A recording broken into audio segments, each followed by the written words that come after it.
ইতালির নাপলিতে বিএনপির প্রতিষ্ঠাতা শহীদ রাষ্ট্রপতি জিয়াউর রহমানের ৪৪তম শাহাদত বার্ষিকী উপলক্ষে দোয়া ও আলোচনা সভা অনুষ্ঠিত হয়েছে। ইতালি প্রতিনিধি মোল্লা মনিরুজ্জামান মনির জানান, বাংলাদেশ জাতীয়তাবাদী দল বিএনপির পালমা কাম্পানিয়া, সান জেন্নারো ও সান জোসেফ শাখা এবং ইতালির নেতৃবৃন্দের আয়োজনে এই আলোচনা সভা অনুষ্ঠিত হয়।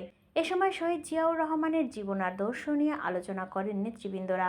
শুক্রবার নাপলির একটি হলরুমে সংগঠনের সাবেক সাধারণ সম্পাদক মামুন আলম মাহবুবের পরিচালনায় বক্তব্য রাখেন সাবেক সহসভাপতি মোস্তফা কামাল বারেক, টিপু মিয়া, রাশেদুজ্জামান রাশেদ, মাজহারুল হক জয় সহ আরও অনেকে।